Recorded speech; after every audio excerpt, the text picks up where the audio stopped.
Made. My name is Rachel, and today we're just going to talk about what I have gotten done with crochet this week. So if that's interesting to you, stick around. I'm also going to insert a couple of clips from the ranch on the end, just for fun. So if you like a little bit of nature and some cows, then stick around for that, or fast forward if you don't want to see the crochet part. I've done two pattern tests this week. I don't know what the deal is. I don't know if I just needed a mental break from the Bun Bun challenge, but I have been loving doing these different pattern tests, and I have to be very careful not to overcommit myself to them because I have absolutely no way to get yarn out here. The closest place that would have yarn would be a 45-minute drive away, and that would be Walmart, and you know what Walmart's selection is like. So I'm trying to pick things to apply for, even though I see all these patterns and I'm like, that's the cutest thing ever. I have to be careful that I have colors that I need for that. So that being said, I did do two pattern tests this week. The first one was for April at the Cozy Buckeye, and if you know of April, you already know she is like on a roll with creating these market makes that, that they are what that's what it is. It's something that you could create easily, that you could sell at a market, make duplicates of very easily, and they're not super time intensive. So anyway, I don't think I've ever done any of her patterns. I really liked her capybara pattern, but I had literally just purchased a capybara pattern from somebody else when that one came out. So I haven't pulled the trigger on that, but I'm gonna have to go back and relook at some of the patterns that she has offered, because I keep seeing them pop up and in other people's videos. So anyway, I applied for one of her tester calls this week. And funny thing is, I don't know why. I thought that I was following her on Instagram, because obviously I saw her post, but Instagram just feeds you stuff. So I applied for her pattern test. I did, followed all the steps and everything else, but I guess I didn't check to make sure I was actually following her. So on the day she was picking testers, she messaged me and she was like, I was gonna pick you, but you're not following me. I can't add you to the group. And I was like, what? How can I not be following you? I see your stuff, and I see your YouTube videos and everything else. So anyway, it's I don't even know. So anyway, I was like, oh no, sorry about that. Maybe next time. I figured I just have missed out on that opportunity. But as soon as I followed her, she added me to the group. So that was very kind of her. She is just a really genuine person from everything I can tell. From what you can tell from a YouTube video, or whatever else, she seems super nice. Anyway, the pattern that is, that I tested is Morty the Mouse. This was the first one that I did in white. And there he is, little Morty. She apparently is known for her classic little smirk that she puts on her critters. I just think it's super cute. So, like I said, her goal with these patterns is to make them super market friendly. So I believe this is all no-sew, if I recall. So yes, her goal with these is to make them super market preppable, market friendly. So trying to remember, oh, you start at the nose, yes. The nose, because my nemesis is those magic rings with 4. So it's worked from the nose to the rear. The legs obviously are just bobbled in. The tail is worked chained out, and then the ears are also worked in the round, which I thought she had really great techniques for getting ears that look amazing without having to do them separately and sew them on. So that was pretty cool. I liked that a lot. And there was a couple parts I was like, what am I doing right now? But it was just kind of like, yeah, just gonna do it. You make one and then you can make a bunch. So I did end up making a second with the gray and pink. Did I forget his smirk? He doesn't have a smirk yet. I'm not done. This one needs a smirk. But yeah, I did do the gray mouse and I did the white mouse, and there's Fuzz.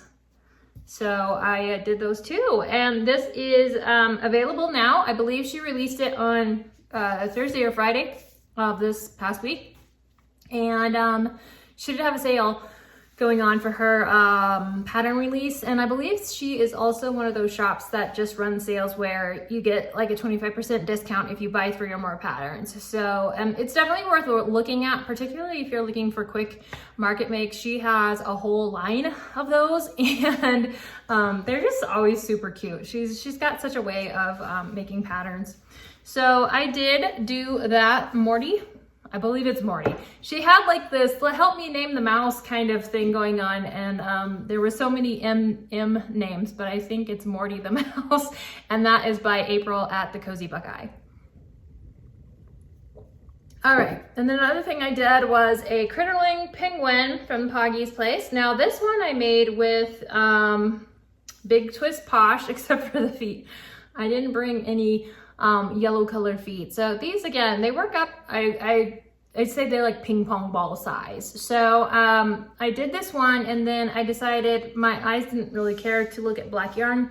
And so I did another one in gray, and I actually kind of like this size better. It just looks a little, you know, nicer as far as like the color changes. And the gray one I did in the Premier Stash Goals yarn, which is literally the cheapest yarn you can find on the planet, I think. I'm pretty sure. So I like getting those because they may not be the best quality all the time. They may not be the most fun to work with, but they are definitely the cheapest. You can get a giant skein of yarn for $2.50 essentially, basically, if you get them on the sales. So I kind of like this one. But I have been debating, and you guys weigh in on this, if you have experience with this or opinions about it or thoughts. I have been debating getting one of those claw machines for my next market, just because I think it would add something a little more interactive to the booth and maybe, you know, get some interest. The last market that I had was at the farm. And, you know, it was better than all the rest of the spring markets that I've done, and none of them have been amazing. But I did sign up for the Saturday after Thanksgiving at that same place. So Black Saturday, whatever you want to call it, Black Friday weekend. Just kind of hoping that that would be a great experience, a good market. So I'm considering getting one of those little claw machines for these little things. And so yeah, tell me what you think about those. If you think they're just gimmicky, if they don't work, if you've tried it and it was successful or not. I'd kind of like to get some opinions on it. You know, I've gone down the rabbit hole on Amazon reviews on those things multiple times, and I'm just like, I've never been able to pull the trigger, probably because of that like decision paralysis after I hate it. Oh, I love it. Oh, this is wonderful. Oh, this is awful. It never worked. You know, I mean, that whole thing, I get overwhelmed. So, but if I do that, I think that this size would be perfect for the claw machine. And then I could do some in the slightly bigger size for my $5 mix. And why I brought up the market was my $5 bin wasn't super popular like it typically had been before. So I've always kind of got this little bit of anxiety, like, oh no, I'm gonna sell out of these teeny weeny little $5 things, and then people aren't gonna have anything in their, you know, budget or what they're willing to spend. But yeah, the last couple of times, I mean, my spring markets have all been a huge, gigantic flop. So I really don't think I can realistically base my observations on that. But it just hasn't seemed to have as big of a draw as before. So I was kind of thinking maybe a claw machine would help people want to do the $5 thing, because it would obviously just be a play until you win type scenario for a $5 plushie. So anyway, that's what I'm kind of thinking with those, but you can tell me what you think about that. All right, so for my bun bun challenge, because I'm definitely still working on it, I am not keeping up because I should be doing 1.5 bun buns per week. And the last couple of weeks, I think I've only done 1. So I need to get on that. But this week's was a rather intensive make. I made Stinker here, Stinker the skunk. I used Burnout Mystical for the black And then the white is, again, the Stash Goals yarn. Now, stinker was quite the stinker because of this hair, all of this fur. Now, I love the way it turned out, but I'm gonna have to price this guy high because this took forever, absolutely forever. I think if I ever made him again, I would have to modify these stripes and maybe just do one stripe over the top, or like a stripe down the middle so that it wasn't quite as much, because this took a very long time. These things are, it's not like, I've actually thought maybe I could do it with just doing the crochet loop stitch and maybe it would look slightly different. I don't know if it would look right, but anyway, I got him done and I'm glad that I did. I think he's cute. My daughter thinks he's adorable, but she was holding him and she was, she said, he looks like he's about to declare independence because his hair just kind of looks like one of those old timey wigs. So, you know, like George Washington-esque era. And that just cracked me up because I could totally see it now. I can't really unsee it, to be honest with you, but he's adorable and I'm glad to have him done because he's definitely one of the more time intensive bun buns just because of all of this hair.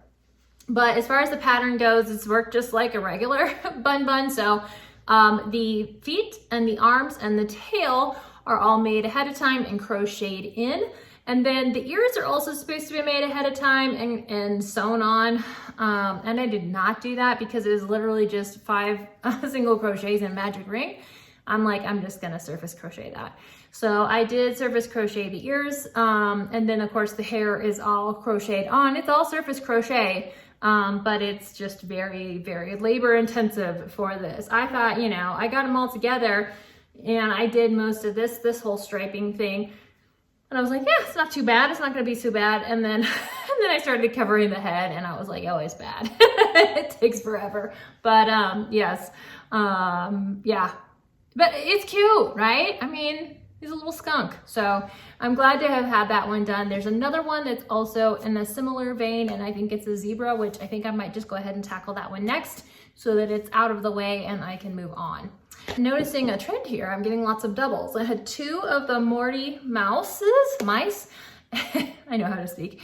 I had 2 of the penguins, which, I mean, these are little quick makes. My second pattern test for this week was, I actually just got it this morning, and it is this chicken. I don't remember what she's calling it.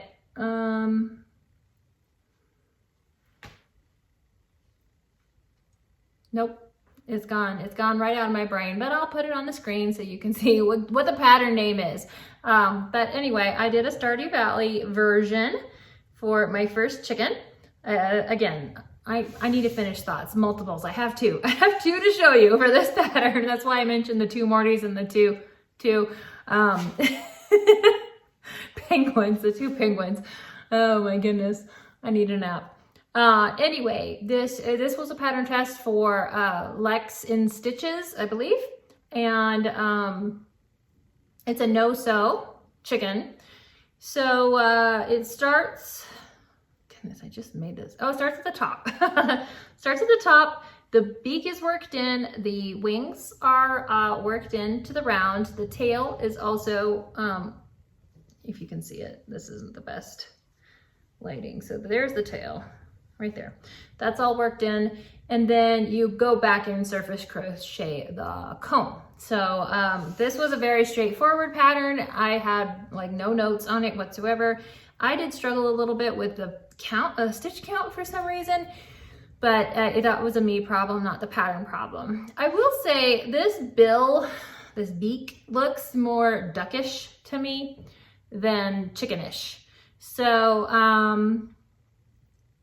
that's just my opinion. I feel like it's too wide. I think if I were going to make this pattern again, and I may, because it's pretty simple, pretty easy to work up, that I will adjust the beak and see if I can make it a little smaller. Because see how wide and round it is? It feels like it would be more of a duck beak. So this was my first one, and I just cranked it out this morning before, yeah, and then I was like, okay, I'm gonna do another one this afternoon because I really needed to slow down and pay attention to the pattern. But I did change this one slightly because this was just kind of my second version. It's not what I did, and this is because of my crochet style and my tension. It starts with a magic ring, or she did the chain 2 method, with 8. And I felt like this one, the head was just not, now I did stuff it and try to pull the head up a bit, but it was very round. So very round head here because of that, because of the way that I crochet. So when I did this one, I went ahead and started with a magic ring and 6, and then I increased to 8, and then I'm back on to the regular pattern. Just because I wanted it to be slightly more, you know, chicken head-like with a little bit of a point there. So that was the only thing that I changed. And again, if I, you know, decided to keep making it, I will change the bill to be more of a beak because it does look like a bill to me.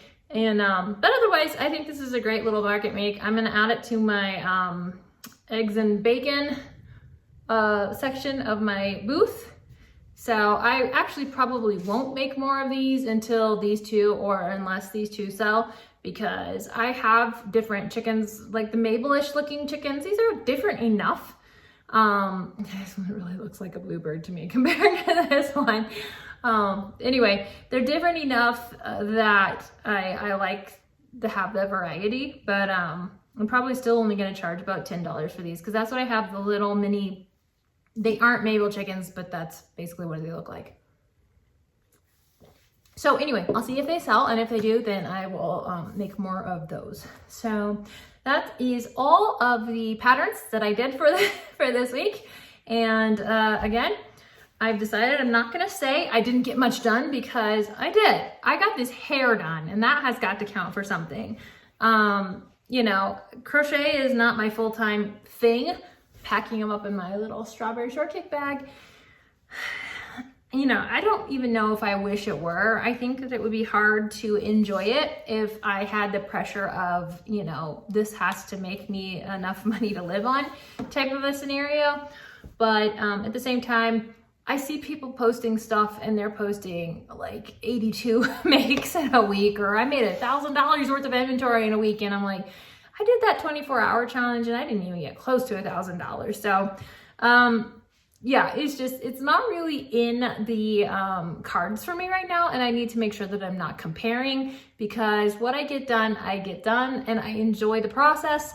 And sometimes I have a lot of things to show you because maybe I waited for longer than a week, and sometimes I don't have as many things to show you, and that's okay too. It just is what it is. Maybe there's a ghost. Okay, so I'm going to hop off here because I gotta get this place cleaned up, and then I am going to maybe do some more crochet this afternoon if I have the time and the bandwidth. But you guys enjoy the nature clips on the end, and I will see you next time. Bye.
Just give me like 10 minutes, and if you want to help me, you can. But you don't have to. Okay, I can move. Bye. Sorry. Yeah, no, that's all right. I wanted to do my the crochet stuff while there was no people, and then I get busy cleaning. So yeah, give me 10 or 15 minutes. Okay. Thanks.